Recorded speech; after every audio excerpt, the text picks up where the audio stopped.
ये mines, mineral, education, agriculture, health, ये 18वीं तरमीम से पहले सूबों के थे। ये हम इसको जो है ना, ये 18वीं तरमीम में जो हमें फायदा हुआ वो गैस और तेल का था।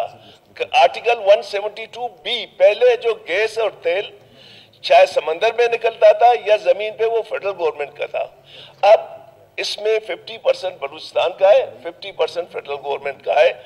ये सब चीजें आज हम बात करते हैं रिकॉर्डिंग की, संदक की, पीपीएल की, फलाने की, ये 18वीं तरमीम से पहले आपकी मिल्कियत थी। हमने अपने हाथ खुद बांध के उनके हवाले किए, तो इस मरज का कोई इलाज ही नहीं है।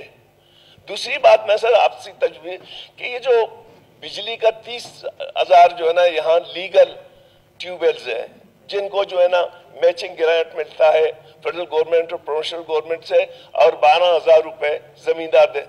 तो मेरे जाती राय ये है कि अगर आप इसको आस्ता आस्ता सोलराइजेशन पे ले जाएं, कोई ऐसी प्रोजेक्ट हो जो फेडरल गवर्नमेंट अपना हिस्सा डालें, प्रोविंशियल गवर्नमेंट अपना हिस्सा डालें।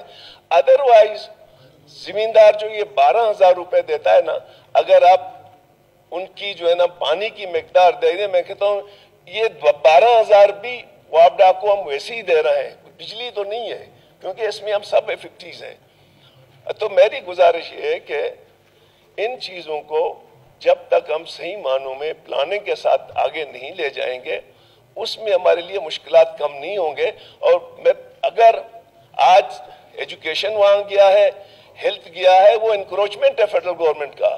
फेडरल गवर्नमेंट ने उसकी आईनी हैसियत ही नहीं है, एक्स्ट्रा कॉन्स्टिट्यूशनल है कि अगर वहाँ पे उन लोगों ने एजुकेशन, हेल्थ और एग्रीकल्चर के जो है ना डिपार्टमेंट बनाए, उन लोगों ने आइन के साथ फेडरल गवर्नमेंट ने खुला किया है। मैं जस्ट ये इंफॉर्मेशन देना चाहता था कि ये 18वीं तरमीम से पहले बलूचिस्तान की मिल्कियत थी। जी हाँ डॉक्टर साहब, ये एक तो प्रॉपर प्लानिंग के तहत